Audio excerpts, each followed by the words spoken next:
American Midwest, patchwork of sprawling farmlands and vast prairie, dotted with small-town Americana. This is the heartland of the United States. It forms the very backbone of the country's agricultural and industrial core. It is home to numerous families, farms, fields, and factories, and yet it is often disparagingly referred to simply as flyover country. But in the summer of 1977, something else had taken wing, something that would shake one small community to its very core and remind us all that sometimes the monsters are all too real.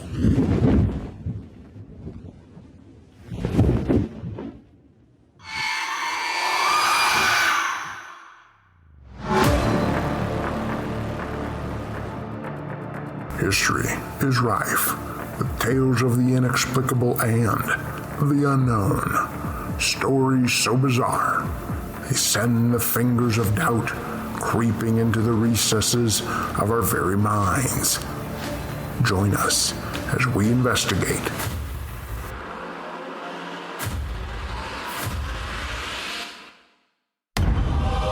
This week in Creepy History.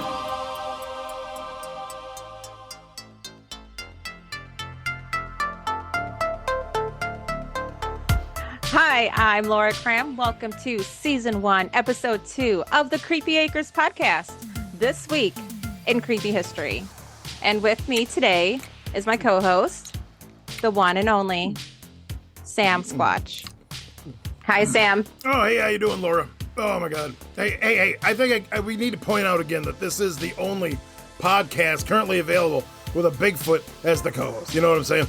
Just a second. Oh, my God, so good. Oh, it's so good. What are you doing? Oh, I found this thing of pulled pork in the back of the fridge. Oh, God, it's so good. It's so good. I mean, yeah, it's been back there for like 3 weeks or months. I don't know. It doesn't matter. It's still good. Pulled pork, it doesn't go bad. You know, it just ages like cheese or I don't know. Or like wine or like I think it. Selma Hayek. You know, just the older it gets, the better it is. Oh my God, it's so good. What kind of sauce do you have on it? Sauce? What the hell are you talking about? Like what kind of barbecue sauce? Is it sweet? Is it? Oh my God, so good. You know, I'm not even using a sauce at this point. I'm just raw dogging this, you know. Oh my God. I think I'm using that term right. Whatever. And honestly, if I'm being 100% honest, if it's been in the back of the fridge long enough, it's kind of started to congeal. It's making like its own sauce at this point, you know. Ugh. Oh, but you know what? It's still so good. It's so good. Oh my God. So disappointed in you. Disappointed? What are you talking about? I'm a cryptid, all right?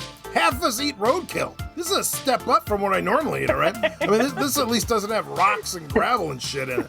You know what I'm saying? Okay, all right. Are you done eating? Yep. Hold on. Oh, we're good. Okay, let's go. Okay. Sorry. Yep. This week in Creepy History, we are talking about the Lawndale Thunderbird attack. Oh boy, yeah. What do you think? I have no idea what that is, but it sounds awesome. It's just a big bird. I saw a big bird on the highway the other day. It was just a guy flipping me off in traffic, but God, his hands were huge of it. I'm assuming it's not that kind of bird. Well, let's hand it over to Nathaniel Leonards, and he can tell us all about it. Oh, cool. All right.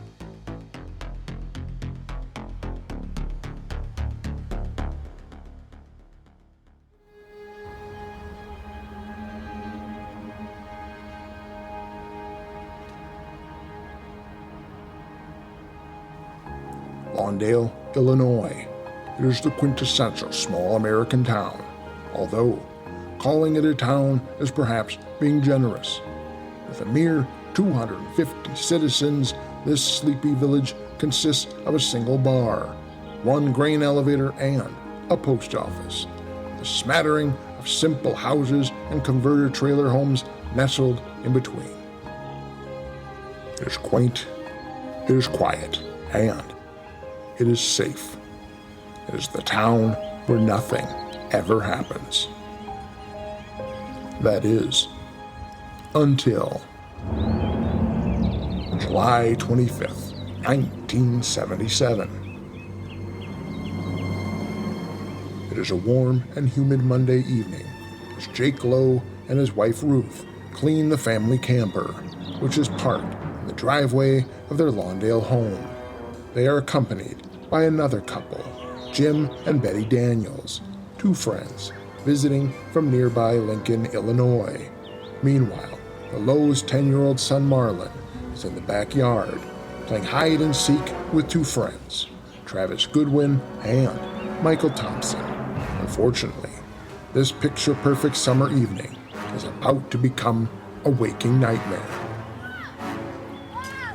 Around 8:30 p.m., the boys, Marlon, Travis, and Michael, spot them approaching from the south.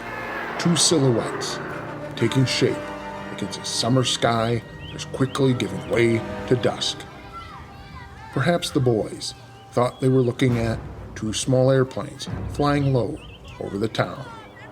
That is, they may have thought that until those wings began to flap. What childlike wonder they must have felt looking up at those shadowy forms as they took shape against that endless summer sky, finally revealing themselves in fact to be giant colossal birds, like something from a fairy tale.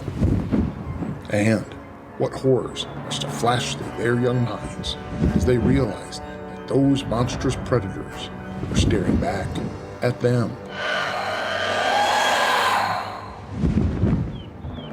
And then it happened.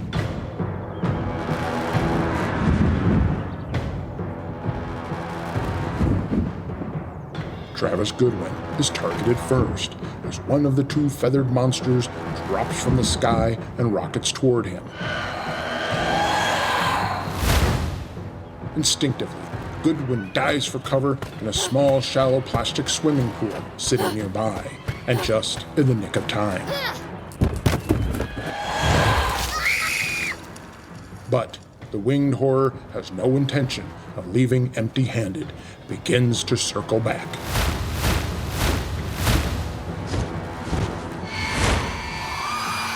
The sound from the backyard has turned from children playing to screams of utter terror. Ruth Lowe, hearing the commotion, heads to the backyard to check on her son and his friends. The birds now make another run at the boys. And this time, the larger of the two has chosen Marlon Lowe as its prey. The boy tries to run, but with little effect. With lightning speed, it is already on top of him. It begins grabbing and clawing at the boy with its massive talons, eventually snagging the fabric of his sleeveless t-shirt. The monster, now with a grip on Marlon, begins to peck and slash at him, with a curved beak as long as a butcher knife. Marlon is screaming, punching at the air, and thrashing about, trying to break free. Then, to his everlasting horror, he feels his feet leave the ground. This is the sight Ruth Lowe is met with as she enters the backyard of her home. There, before her, is her 10-year-old child, locked in the grip of a monster. A monster that has managed to lift him 2, perhaps 3 feet from the ground. The bird's wings beat against the air mercilessly as it tries to lift the boy higher, but simply cannot. Unable to gain altitude, it drags Marlon 35 feet across the backyard.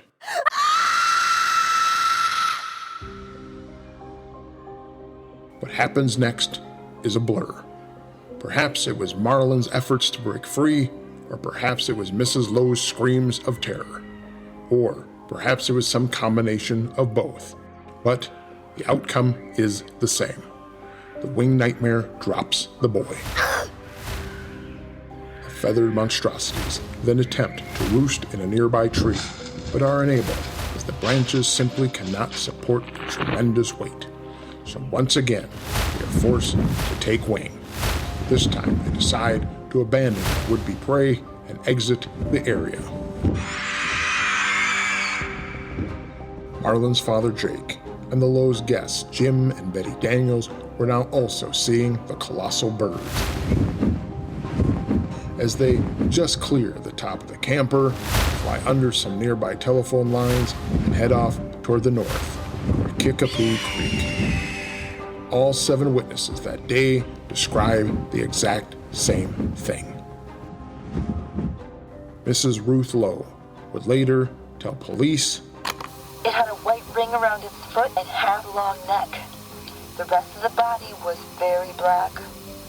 The bird's bill was 6 inches in length and hooked at the end. The claws on the feet were arranged with 3 in the front and 1 in the back." However, the wingspan varies. While some claim it was a monstrous 12 feet wide, others claim it was a paltry 8 feet. "They were the biggest things I've ever seen." The Lowes try to console their terrified son, who, for other than a few minor cuts and scratches, appears miraculously unharmed. However, even though Marlin seems unscathed, he is left mentally traumatized by the ordeal. Ruth hesitates to call the police, afraid they won't believe her story, but her fear of the birds attacking another child overwhelm her, and the following day she contacts the local authorities. On July 25th and 26th, deputies from the Logan County Sheriff's Department search the area around the creek, but they find no evidence of the birds. A game warden later unsuccessfully tries to convince Ruth Lowe that the birds she had seen that day were simply turkey vultures, but Ruth knows in her heart it was something else entirely. She would spend hours looking through photos of large birds trying to find some creature that was a match for her son's attacker. Ultimately, she would claim It was similar to a California condor, only much bigger.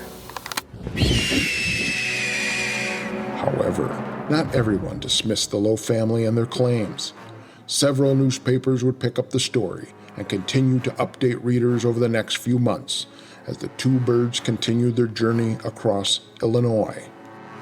3 days later, July 28th, around 5:30 p.m., Janet Brandt had left Minor, Illinois, and was driving along Minor Road, about 20 miles north of Lawndale. And as she headed to her home in Armington, she spotted a massive bird, larger than the hood of her car. It was flying from east to west, about 30 feet off the ground, and it was black with a white ring around its neck. Around 8 p.m. that very same night, just 2.5 hours later, Stanley Thompson, a McLean County farmer, his wife, and several friends are watching radio-controlled airplanes over the Thompson farm when a huge bird, matching the description of the Lowe's attacker, flies overhead. Thompson claims the bird had a wingspan of at least 10 feet and a body 6 feet long, as it dwarfed the small planes. McLean County Sheriff Sergeant Robert Boyd found Thompson was a credible witness, and although he had questioned the validity of the original report, he had decided to investigate after speaking with Thompson. The very next day, July 29th, around 5:30 a.m., James Majors, a mail truck driver, is driving from Armington to Delavan when he witnesses 2 giant birds flying over the Hampshire hog farm. He spots them just in time to witness one of the creatures swoop down into a nearby field and snatch up an animal. Majors speculates that it was in fact a small pig, and estimates it weighed as much as 40 pounds. When both birds fly away to the north, Majors is so distraught by what he has seen that he stops at the very next town, jumps out of his vehicle, and begins smoking frantically in an attempt to regain his composure. While Ruth Lowe admitted that the creature that attacked her child resembled a California condor, it is important to note that in 1977, California condors were all but extinct. There were only 45 known living specimens on the entire planet, and those were found in the deserts of Southern California some 2,000 miles away. Additionally, while similar, the California condor was not an exact match, and it was far too small to lift a 56-pound child from the ground. But there was one bird that was perhaps a closer match to the various witness accounts, and that was the Andean condor.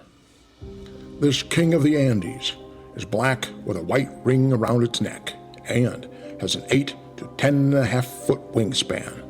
But, like the name suggests, it is found in the Andes Mountains, located 3,000 miles away on an entirely different continent. Moreover, condors are not aggressive. They are in fact vultures, and therefore carrion feeders. They are eaters of the dead. They do not hunt their prey. So just what were these colossal terrors? Some have suggested they are simply misidentified, while others propose that they were in fact new or unknown species. Some have speculated that they might have been teratorns, which were monstrous birds of prey that once populated North and South America but have long become extinct. Some have even speculated that the birds themselves might have been the fabled Thunderbird found in Native American lore. Whatever the birds might have been, their impact on the Lowe family was devastating. In the days that follow, Marlin, while physically unscathed, would suffer psychologically. He would be too terrified to even leave his house for weeks after the initial attack. He would also suffer countless sleepless nights at the hands of reoccurring nightmares. Ruth would often say that her son fought those birds for months, even years, after that incident.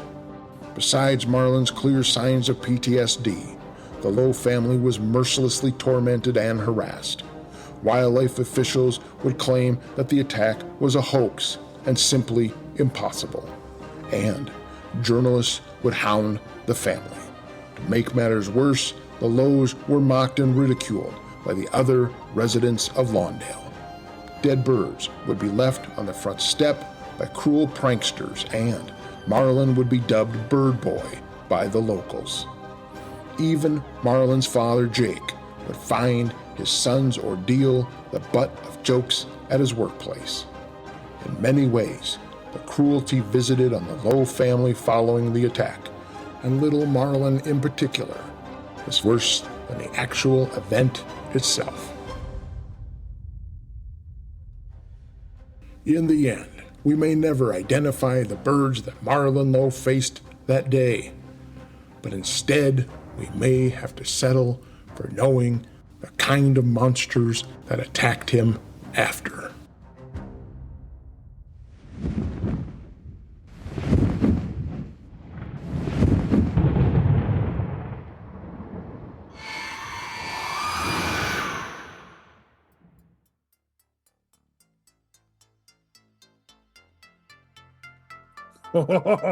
Yeah. Oh my God. Yeah, that's pretty messed. You know what they did to that kid is pretty messed up. That's kind of sad, but Yeah, you feel sorry for him. I mean, I do, but at the same time, it's like, well, I mean, literally, he's got to be like 60 some years old at this point. He's a grown man. I mean, I'm sure he's got to be over by now, right? I mean, right? I hope. But then again, what if he's not? What if it's just been eating away at him for the last 50 years, and he has just spent the decades plotting and planning to just wreak terrible vengeance down on all the sons of bitches that wronged him, because God damn it, they knew what they were doing. So I am sorry. I got a little hot under the collar there, guys. I am so sorry. I've not been sleeping well lately. I was up all night updating my enemies list. I apologize, everybody. Anyway, so as I was saying, yeah. I mean, he's got to be over by now, right? Yeah. Time heals all wounds. I would hope so, but know what? You know who would know? I don't. Our special guest tonight. We got a special guest? We do. Oh my God, who is it? Guess. Oh, it's a special guest. Ha ha! Oh, well played. Is it Clint Howard? Oh my God, let it be Clint Howard. Is it Clint Howard? Nope. Ah, fuck. It's never Clint Howard. God damn it. Guess again. Is it the guy that Elon Musk hollowed out so he could wear his skin to pass for human? Not this time. Is it 5 raccoons in a trench coat and a hat pretending to be a guy? Nope. Is it Mary-Kate Olsen? Nope. Bigger. Ashley Olsen? Nope. Guess again. Is it our Lord and Savior, Mr. Rogers? That guy is so good. He's so good. I love him. Okay. Is it him? Oh. Unless he's a ghost. Mr. Rogers is dead? This is how I find out?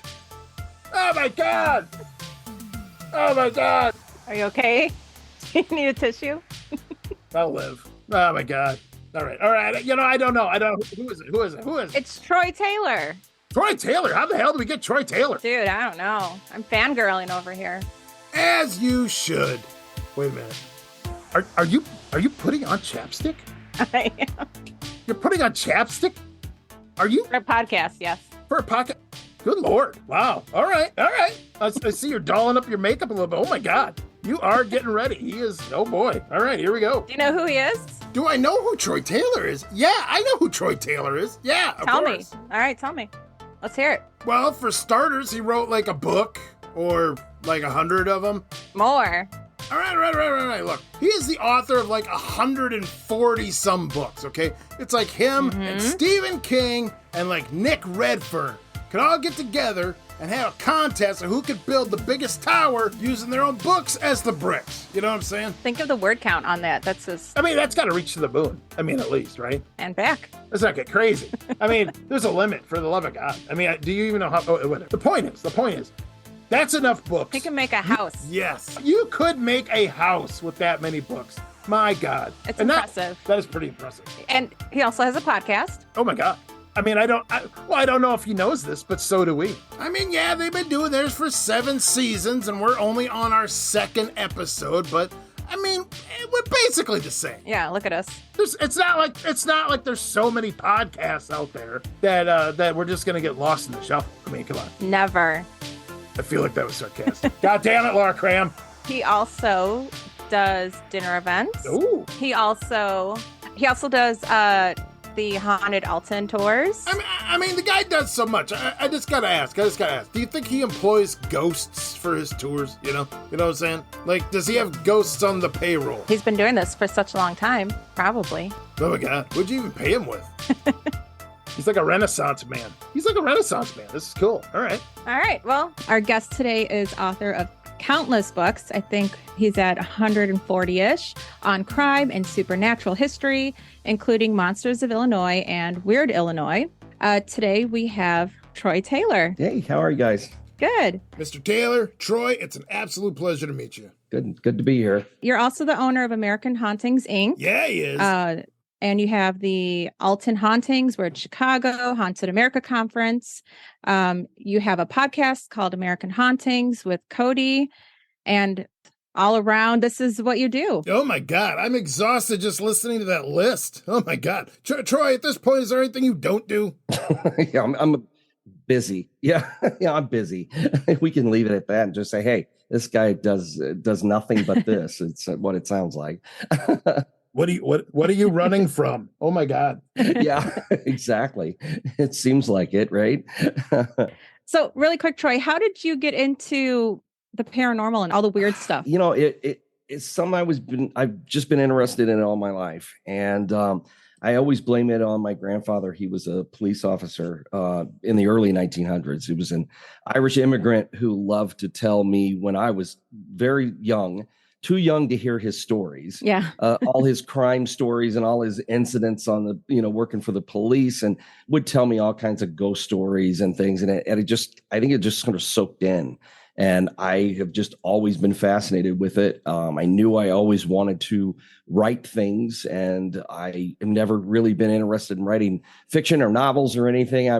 Because I just have always been of the believer that real stories are much stranger and much scarier than, fictional ones. So that's just what I've always done. And that kind of, spread out into tours and events and all kinds of stuff. I just love it. I just love what I do. So it's a lot of fun all the time. So That's awesome.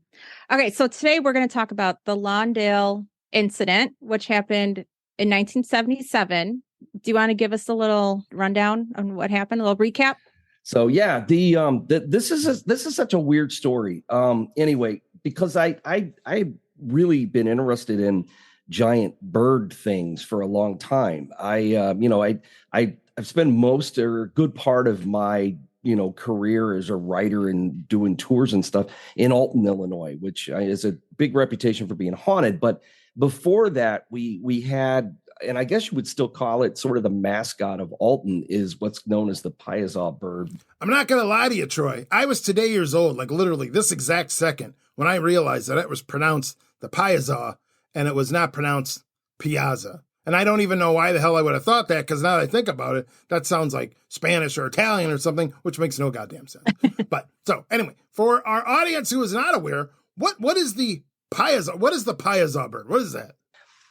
That's a funny story, and it's a complicated one, really, because this painting of this giant bird was, as far as we know, was first documented anyway in the 1600s when Marquette and Joliet were exploring the Mississippi River. They're French explorers, and they noted in their journal that they had seen this giant monster painted on a bluff as they were traveling down the river.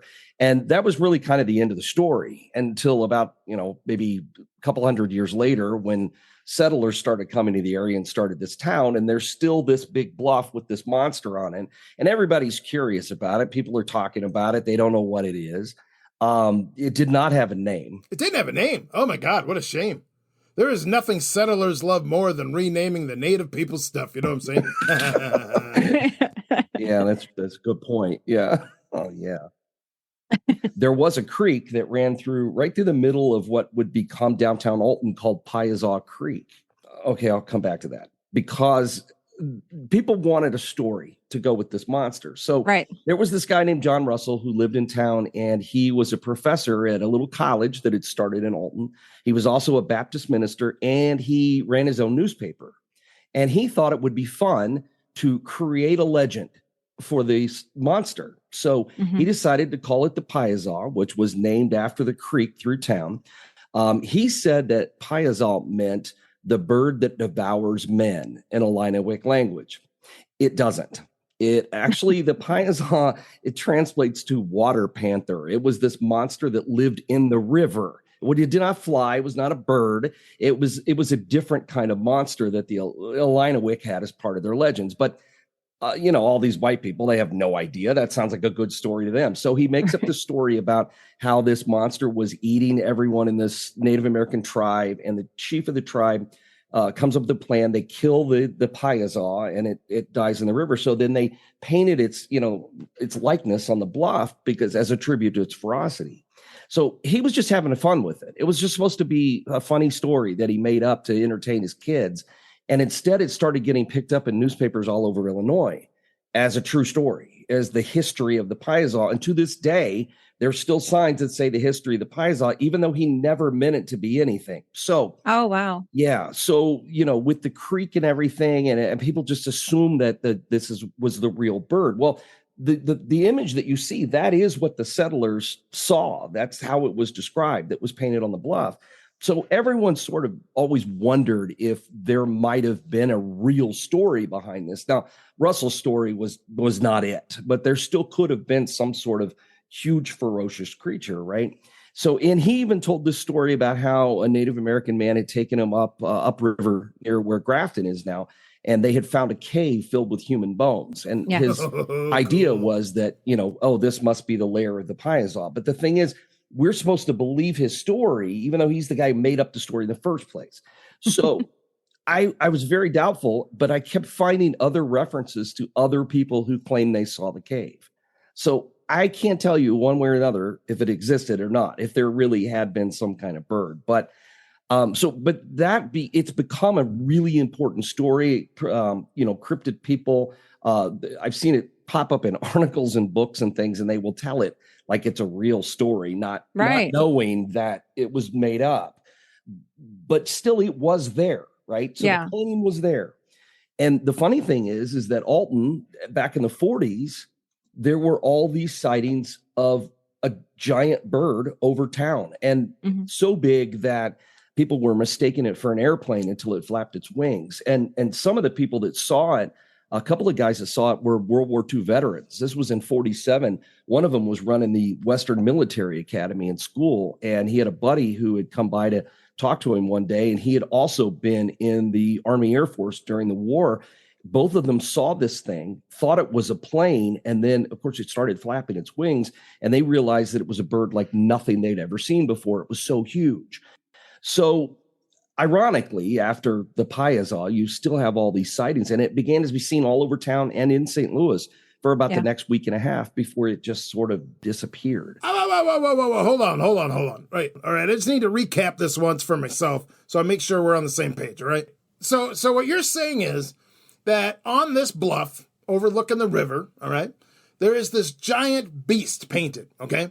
And this guy makes up a legend about it, okay, and says, oh, it's this giant bird monster, all right? And, well, he's wrong. It actually, in fact, was a painting of a water panther or a water monster, okay? All right? Now, years later, in the 40s, completely unrelated, a giant bird monster actually shows up, all right? Sort of like a if you build it, they will come sort of situation. I mean, it took a while, but he got there. Right? Yeah. So that is now in the 40s. So what about the 50s, 60s? I mean, what happens then? And then you come into 1977. And the Marlon Lowe story, the Lowe's in Lawndale, that was the first. But the thing was, there were a whole bunch of other ones after theirs. Right. Theirs was the most dramatic, though. And no matter what, people who said, oh, I don't believe it, there's no logical reason for these people to lie. And the poor kid got bullied. Yeah, he did. Oh, my God. Oh, yeah. No explanation for the trauma this kid went through because his mother, in several interviews, would talk about how he had these nightmares and, he was, and it wasn't, I mean, the harassment started after more people started picking up the story. At first, everybody just said, oh, there's no way this happened. And then it just kept getting repeated. And a lot of people did support the story, but then, a lot of people didn't. There were several newspapers that just called them, that the whole thing was absolutely ridiculous. It couldn't have happened. You had, as always, the game experts come out of the woodwork and, oh, there's no possible way that could be. And, just completely, denying that 4 adults and 3 kids saw these 2 birds. And while just the boys and Ruth, Marlon's mother, is the only one who saw it pick him up off the ground, why in the world would she make up a story like this? Right. I mean, it doesn't make any sense. Just to open herself up to harassment and people to make fun of the family. But, it tore up his shirt. It carried him about 3 feet off the ground for a good 50 yards across the backyard.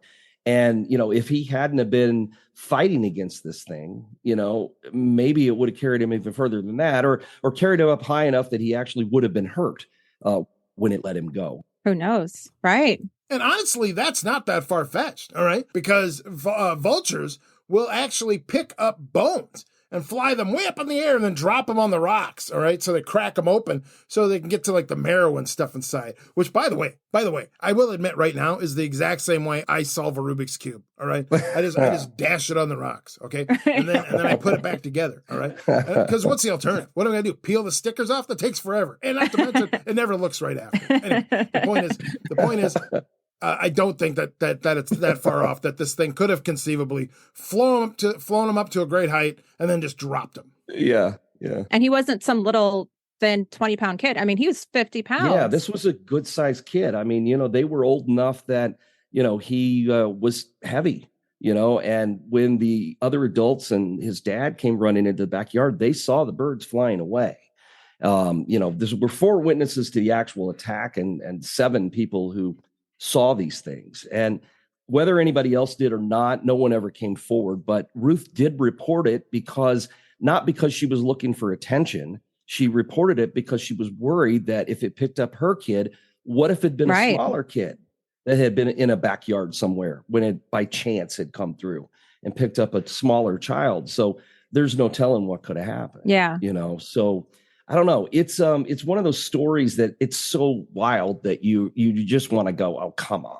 You really want to be the voice of reason and say there's no way this happened. But, again, why would they make it up? And then on top of that were all the sightings that followed, where some of those people who were making fun of them probably should have backed off a little bit once they started hearing that this just kept being seen. Right. If not the same birds, very similar or almost identical, sometimes two, sometimes one at a time. But it seems to me a lot more than a coincidence that it started in northern Illinois and just sort of worked its way in a big loop all the way through central and then down to southern Illinois before the sighting stopped. So in the story, there was two birds that were swooping down. They were black birds with white rings around their necks, right? They had the long curved beak, I think like 6 inches, they were saying. Yeah. And then the wingspan was like at least 10 feet. Yeah, that's what at least 10 or 12 feet. I mean, that's the thing that nobody saw them long enough to take reasonable measurements. Right. And it's so hard. One thing you'll find that anytime you ask, anybody to describe something, it's like when people talk about how they, saw Bigfoot. And oh my God, I saw him it must have been 15, 20 seconds. Okay. And I want you to stop and get a clock. Right. And see how long that is. You could have had a barbecue with Bigfoot in 20 seconds. So that's not realistic. So you even 2 or 3 seconds, that's long enough for something like this that you would remember it. So I'm going to say this whole thing probably only lasted enough time for those birds to cover that distance. And that is it. So we're talking a handful of seconds and then they're flying off into the sky. So somebody who doesn't know anything about, that's why I always take those sightings in Alton in the 40s from 2 guys who were in the military. I take them more seriously. They knew airplanes. Right. Ruth Lowe did not know airplanes, did not know giant birds. So for her to say 10 or 12 feet, I don't know if that works. If that's big enough to have carried that kid for as long as she was. So what I'm saying is that if this really happened, and like I said, I don't have any real reason to think it didn't, it was probably bigger than 10 or 12 feet. Yeah. So that's really in a wingspan. That's not that long. I mean, I can put my arms out to both sides and that's about 6 feet, and I'm guessing. Right. So twice my size, I would know that that's big enough to carry a kid away, but boy, bigger than that. Yeah, absolutely. And some of the sightings that followed, some of those birds, the way that people reported them were just massive. Yeah. And if they were the same birds, you got a lot of people guessing about wingspans. Well, and the thing is, guys, we know that there are animals with massive wingspans currently living on this planet. You got Andean condors. I mean, they got 10-foot wingspan on them, Right. That's huge. That is taller than from the floor to the ceiling in the average American home. Okay. That's only like 8 feet, I mean, that's gigantic. Okay. Now you go back to like prehistoric times. We have one territorian bird that went extinct in Argentina. I think it's called Argentavis, and that thing had a damn near 25-foot wingspan on it, Yeah. I mean, that's gigantic. Right. That's ridiculous how huge that is. And if you go back even further to the pterosaurs, you have one pterosaur, Quetzalcoatlus. That thing, oh my God. I mean, that thing, guys, we're talking damn near 35, 40-foot wingspan. All right. Oh, wow. All right. Oh my God. Meanwhile, you got scientists who are taking the DNA of mammoths and recreating like mammoth meat. And then they're making a meatball out of it and selling that. To hell with that. I'll tell you right now.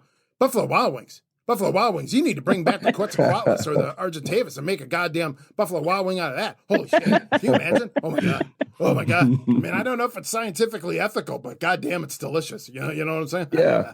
I mean, and what kind of birds? I mean, people are saying it could be vultures, like a turkey vulture or a black vulture, or like the Andean condor. Yeah. And turkey vultures, I mean, I grew up in central Illinois, so we used to see them all the time. Yeah, we have them by me. So it's, I'm never going to mistake a turkey vulture for something that's going to carry a kid away. They're just not big enough. Right. And they talked about them being California condors, because that was the closest, and then people jumped right on it. All Ruth said, and even when she showed it to the kids, was that that's the closest they could find to what it looked like.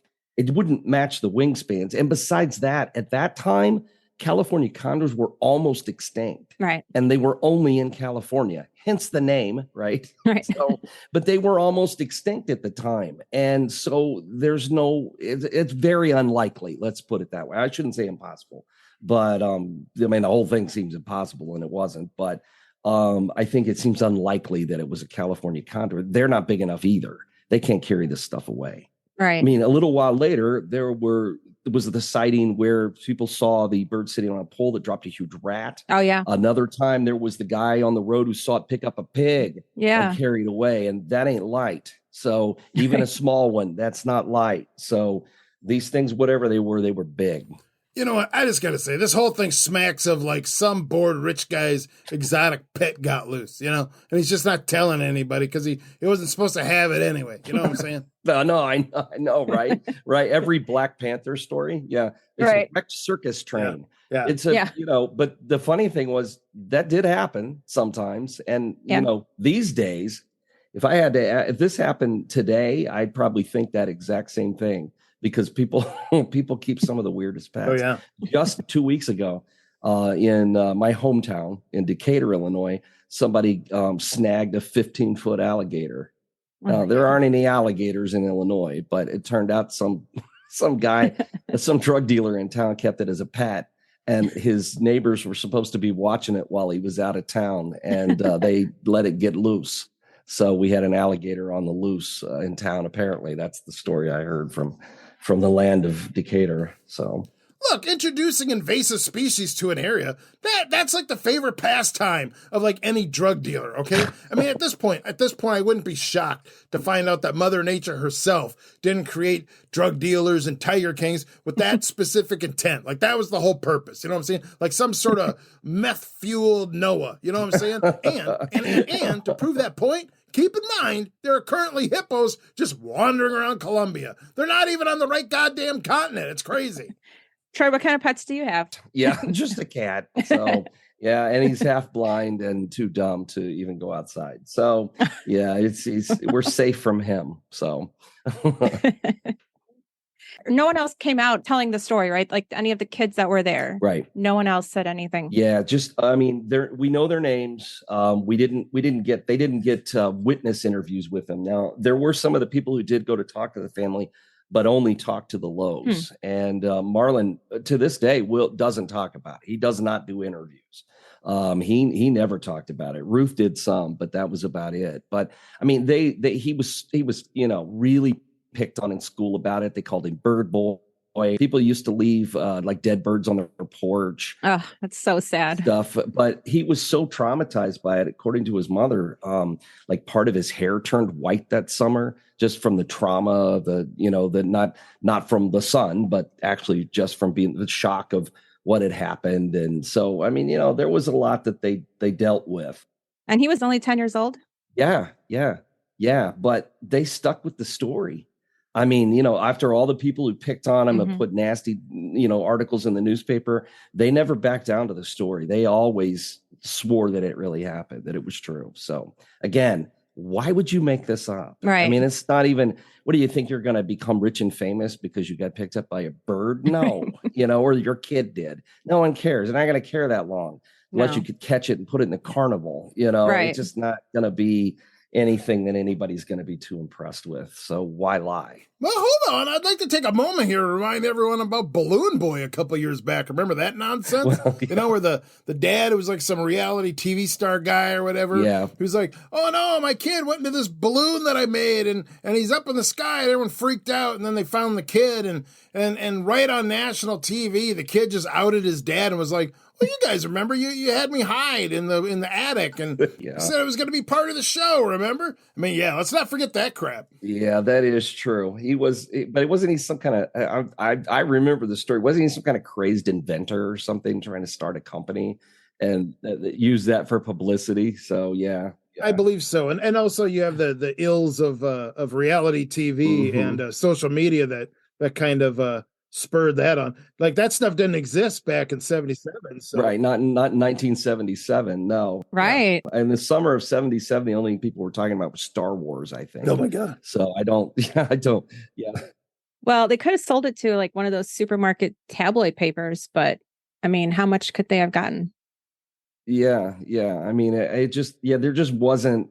I don't even think Weekly World News was in business yet. So, and they just made their stuff up anyway. So, there was no place to publicize this other than in like legit newspapers, most of which, made fun of the story. Not all of them, though. I mean, there were some reporters who were interested, especially when it's kept happening. When people started around the area, started seeing these birds and reporting it, and the thing about that is the way I look at that is that after seeing what people did to the Lows after reporting the attack, and why would you come forward if you didn't really have something happen to you?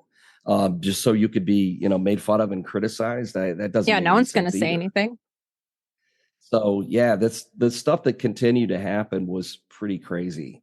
Now there is that footage that was filmed of a couple of giant birds over Lake Shelbyville by the guy from Tuscola, I think. And those don't look like the same birds to me. I don't know if you've ever seen that footage or have seen the photographs, the stills from that footage. They don't seem that big, but I don't know. He did kind of, I don't know. There was a bit of, I'm going to jump on the bandwagon here to that whole thing. I don't know that for a fact, but it didn't. I mean, but he did sell it to the TV station, which of course puts you right into, questioning everything about it. Right. But some of the other ones, though, just don't make any sense. I mean, why would you make up a story about looking out your window and seeing a huge bird perched on a tree that's now bent down to the ground because it's so heavy? I mean, it doesn't make any sense. I mean, it's not a story that's worth bragging about, Right. But it is when you mix it in with all of these other stories,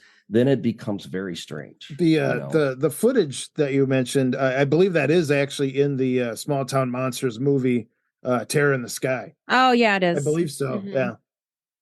Oh, Texas John's footage. Yeah, or I think he changed his name after that, but at the time, I think he was Texas John. It's so. I mean, I don't know. Those birds don't look that massive to me compared to the other sightings, but I mean, who knows? He was a little distance away. It's so hard to judge when you're looking at something in the sky. Like, it could be anything. Crazy. It could be 3 feet and it looks, Well, when you look up and you see something like that, I mean, you have nothing. You have no frame of reference. Yeah. You have nothing to compare it to. You're just looking up and going like, I see clouds and like the moon and like blue, Absolutely. Yeah. I mean, it's different when they're picking up pigs and stuff, that's, you see that and you think, okay, that's big. But just flying through the sky. Yeah. It's pretty hard. Now, have there been any reports recently in that area? Not that I have heard. I haven't heard any giant bird stories in quite a while. We're probably due. Oh my God! Like we don't have enough going on already. We're gonna throw that on the heap. Giant bird sightings. Oh my God! I mean, seriously, at this point, like what sign of the apocalypse are we up to now? What number is this? Yeah, Because I haven't heard any in quite some time. So I mean, because now we're looking at 40 years. Has it been that? Yeah, it's been 40 years ago, almost 50, going on 50 years ago. And if there have been any, I've missed them. But I always like the story about the mailman. I think it was a mailman or a milkman that was real early in the morning, was on his way and saw the birds and was so like shaken up by it, he stopped and he said that he smoked like 5 cigarettes to try to calm himself down after seeing this giant bird on the side of the road. That's nothing to Sam. What? Are you nuts? Look at all this hair. Oh my God. Can you imagine? Can you imagine what happens if I flick a cigarette in the wrong direction? Oh my God. I go up like a Roman candle. Yeah, that's all I need. That's all I need. Just sitting there ashing my cigarette and I'm just singeing what looks like a map to pirate treasure right there in my gut. Oh my God. Oh my God. Don't give in to peer pressure, kids. Don't smoke. You know what I'm saying?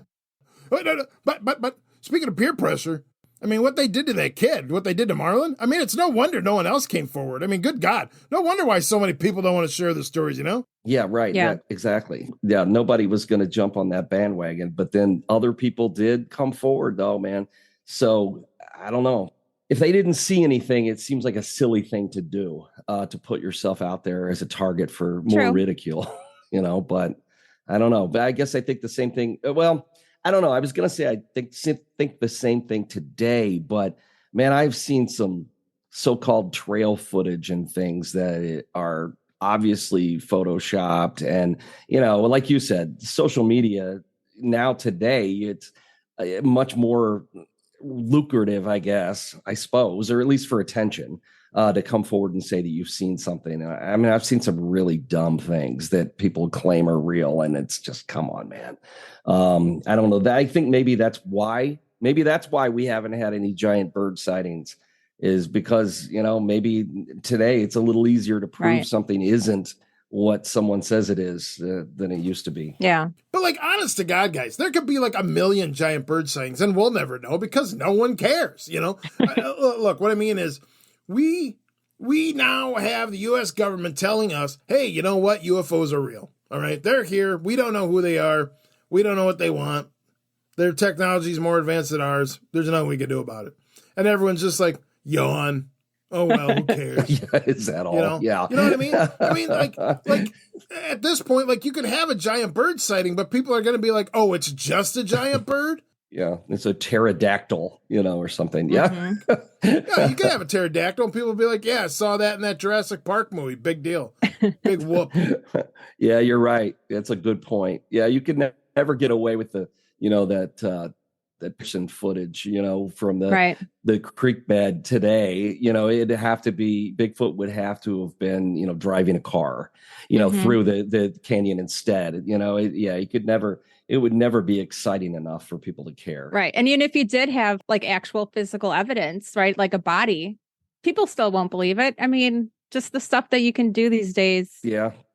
Just pictures of it wouldn't do it. You'd have to actually have it analyzed by someone who actually, that's the only way that anybody's ever going to accept these things, or science anyway, is going to accept these things as real as if they can tear it apart and cut it up and make sure that it's actually or was a living creature. So, the only way to prove Bigfoot is either capture him or kill him. Whoa. Let's just take a moment here and calm down, everybody. Okay, let's not get any ideas, all right? I know, and I don't want that to happen. I'm not saying that I'm endorsing this idea. Okay, good. There are some states who have laws against shooting Bigfoot, so I think that's the good way to go. But that's the only way I think a lot of people are ever going to believe that it's for real. Sam, you better find out where those states are so you're safe. Well, you better believe I've been Googling here for the last couple of minutes while we've been talking. Oh my God, you're damn right. And not to mention, I don't think I'll be going to visit Laura anytime soon because she sounds like she's getting some ideas over there, looking to cash in on my body or something. Oh my God, oh, you freaking ghoul. We'll just huck rocks at you. Okay, so Troy, let's cut to the chase here, man. All right, if you had to put your money on what you thought these things were, what are we talking about here? Are we talking about some sort of like leftover species from a thought to be extinct population of giant bird? Are we talking about an animal just out of place? It's just not where it's supposed to be. Like an Andean or California condor, or are we dealing with some sort of like Mighty Joe Young, James the Giant Peach situation here? We had this normal thing that just got way bigger than it was supposed to, like if Clifford the Big Red Dog had feathers and wanted to eat kids, Yeah. Yeah. I mean, gosh, there's so much out there that we don't see. I mean, we think the world is so small. And it's not. We look at our maps and the maps don't mean a thing because a map you look at of the United States was just compressed so that it would fit on paper. There are so much open land in every single state, and in the West especially. The map doesn't tell us anything. I think there are things out there. I mean, I'm not, like I said, I'm not an expert on cryptids, but if you ask me, do I believe this stuff is possible? Absolutely. I mean, we've explored like 7% of the world's oceans. So even our land areas are so still unexplored and left open, and there aren't people out there. So there are things I think can easily hide away in places that we just don't go, whether they be birds or Bigfoot or whatever. I'm all for. I'm very open-minded when it comes to this stuff, and I think it's very possible that these birds wandered in from somewhere. That probably are flying around on a regular basis, someplace where people don't normally see them, And for whatever reason, they came east or south or whatever and ended up, being spotted over a more populated area during that summer. From July through like November. People just kept seeing them. And then we didn't see them anymore because they went back to wherever it was they came from. My money would be on Ohio or maybe in like West Virginia. I mean, honest to God, those states are so jam-packed full of weird shit. It's like they're having an arms race with each other, involving cryptids or UFOs. It's nuts. I think the world is a lot more mysterious than, mainstream historians and scientists think it is. I really do. I mean, and there have been big birds that are extinct now. You have like the Territorns and, like this isn't just. Exactly. Yeah. For all we know, there are still some around. I mean, we keep finding things that we didn't even know. Well, every once in a while, somebody will find a fish or some sort of animal, usually in Asia or somewhere, that was out in an unexplored area that we thought, went extinct a couple thousand years ago. And here they are. Mm-hmm. They're still around, so there's no reason to think that some of this other stuff couldn't still be around, these large size birds or whatever for that matter. So, yeah, I think it's definitely a possibility. Yeah, I'm not going to lie. I feel the same way about the Rolling Stones. Every time I think they're gone, that I've seen the last of them, and they turn around and boop, there they are. Anyway, speaking of crazy, now answer me this. What is the deal with Illinois and the paranormal, all right? There's so much stuff going on there, all right? No. Not to let the cat out of the bag, but I'm in Minnesota. We do not have a cryptid-rich history, okay? We have a couple ghosts here and there, but for the most part, we don't have stuff going on like Illinois does, okay? Illinois, you guys got your Chicago Mothman. You got your Big Muddy Monster, Coal Hollow Road Monster. You got your Enfield Horror, your Farmer City Monster. You got your Wolfman of Chestnut Mountain. You got your Piasaw Bird. You got your Mad Gasser of Mattoon, plus all the ghosts, all the UFOs, all the stuff, right? So, why is that? What's up with that? I'm about to tell you exactly why that is. Oh. It's not because we have any more than anybody else does. It's just that there are a number of people who have documented them here. Every town has ghost stories. Every town has a weird story. But if nobody writes them down, nobody knows about it. The good thing when it comes to cryptids, and I'm gonna bump myself down the line, but when it comes to cryptids, Lauren Coleman grew up in Illinois too. We both, in fact, grew up in the same hometown. He did it many years, as I like to remind him, many years before I did. But so Lauren wrote down, documented so many things around Illinois, and then I picked up the true crime and paranormal stuff, but I like the monsters and stuff too. So I picked some of it up too, and I've documented it too. So both of us have gotten a lot of stuff out there. And so it makes Illinois, and I'm not the only one who's done ghosts and things in Illinois either, but because there is so much of it that has been documented and written about and been on TV shows and stuff, it seems like Illinois is this super hot spot.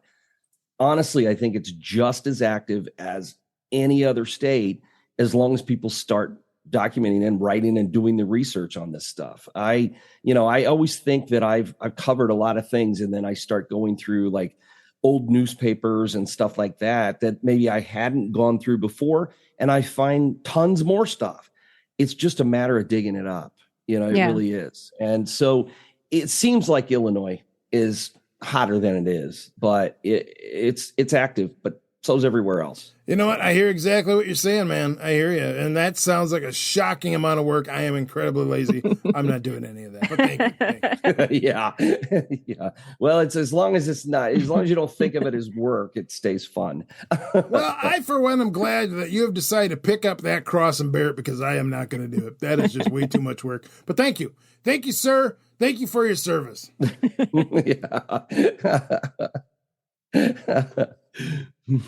So, Troy, you have a new book that's coming out. Actually, I think it'll be out by the time this episode airs, but it's Hell Hath No Fury 3 with Amanda Woomer.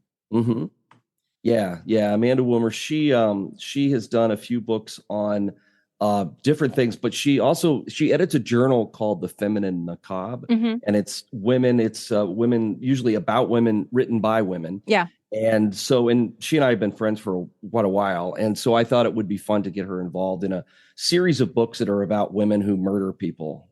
It's mostly it's a series. Yeah. The series is called Hell Hath No Fury. And about half of it is women who murder people. The other half is women who are murdered. And it's true crime and ghost stories mixed together. And so she came in and did we split up the duties on this last one. So yeah, it was a lot of fun to get to work with her. And I don't do a lot of co-authoring because I'm much faster than other people. So at writing. And so people get irritated with me because I'm like, God, are you done yet or not? So I was working on another project. She went ahead and did this ahead of time. So she was smart. So, but yeah, it comes out. We're releasing it at the Haunted America conference because we'll both be there. Oh, very cool. And then it's coming out everywhere June 26th. So probably by the time this year. Awesome. Yeah. So, Me and Sam actually took a road trip and we stopped and visited the exhibit about Belle Gunness. Is that how? Oh yeah, in Indiana. So that was interesting, talking about women who murder people. Yeah, I mean, if serial killing was a profession, that woman decided to go pro. It was not amateur hour. You know what I'm saying? I mean, there's wars that didn't have body counts that high. Definitely. Good God, it's one of the worst. That's for sure. So Troy, you also have the podcast. Can you tell us about that? Oh, sure. Yeah, we started the podcast a few years ago. Cody Beck is my co-host, and he just sort of talked me into it. I really hadn't thought about doing anything like that. And so we did our first season about Alton. And now we're sort of going back 7 years later and revisiting some things with Alton, doing some new stuff. But we also have a regular season that we do all the time. And so each season we usually will devote it to one place or story. Like we did a season on the Villisca Axe murders. Yes, we did a that was season so on good. Haunted Hollywood, Haunted St. Louis. We did one that was haunted kind of the farms and fields of folk horror type stuff of America. And the new season is people who mysteriously disappeared. But we also do a Patreon podcast, which was funny that you mentioned Belle Gunness because that was season 2 of our Patreon podcast. And so right now I'm doing a series on H.H. Holmes and the Murder Castle in Chicago. So yeah, we actually right now have 3 podcasts that we're doing, which is don't ever do that. How do you find the time for all of this? I know, don't ever do it. It's a nightmare. So, but it has been fun, but it's also a nightmare. So 2 was enough, but we thought this revisiting Alton thing would be fun. So we decided to do it. So. And then you made time to do the Haunted America conference every year. Oh yeah. Yeah. This is our 26th year. Yeah. Good. Yeah. Wow. So we finally had to move to we keep moving. We slowly have moved to bigger venues as the time has gone on. And this year we're at Lewis and Clark College, the home of the ghost of Harriet Haskell. And so we moved to Lewis and Clark. And so it's coming up. Well, probably by the time this airs, it will have just happened, but that is coming up, and then we'll be doing it again next year. As soon as it's over, I already am starting to plan for the next year, which is, again, I'm going to use the N word and say nightmare because it is, but it's also a lot of fun, and I look forward to it every year. We sometimes will call it paranormal summer camp because it's like a chance to see people that you literally only see once a year. But it goes so fast. You spend so much time planning it and you all get together and then, the 3 days are over in like no time. You turn around, you blink, it's gone. So, right. But yeah, it's a lot of fun. Yeah. We were just hanging out last weekend. Was it last weekend that we were at Monster Fest in Ohio? Yeah. But we were hanging out with Heather Mosier, and I know she's going to be there. She is. So it's going to be a great time. Yeah, it's going to be fun. So I'm looking forward to it. Yeah. Okay. Well, where can people find you if they want to get your books or find your podcast? Probably the easiest way to find everything is just go to AmericanHauntings.net. Books are there. You can get the tours, the dinner events that we do, and everything, the conference, the whole bit. It's all on that website. I have done the tours, and I have done one of the dinner events. I did the Edgar Allan Poe. Yeah, you were down for Evening with Poe. Yeah. Yeah, so those were good. So go check them out, people. Yeah, those are fun. Those are a lot of fun. And if people want to get your social security number and home address, where would we find those? You'll find that on that same page, so everybody can find it. So. Oh, very good. That's a trick question. Well played, sir. Well played. Won't do you any good, but you're welcome to it. So, you know what? This has just been an absolute pleasure. I can't stress enough.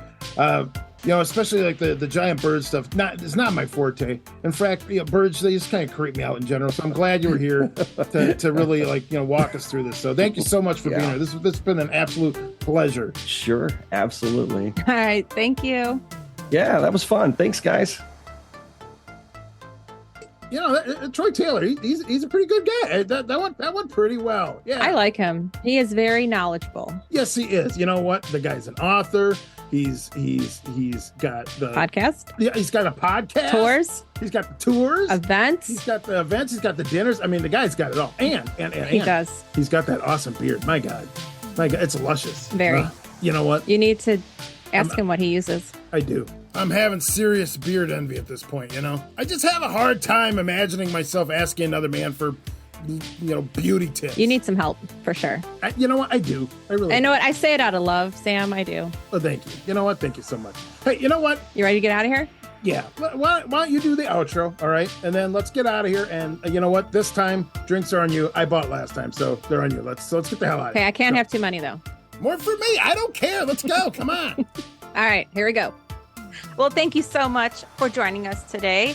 Visit us at creepyacres.com and be sure to follow us on Facebook, Instagram, Twitter, and YouTube. Oh, wait. We're also on Threads now. Yeah. And, speaking of Threads, make sure you look for our merch over on tpublic.com. Yeah. Hey, you know what? Thanks for listening, everybody. And as always, hey, keep it creepy.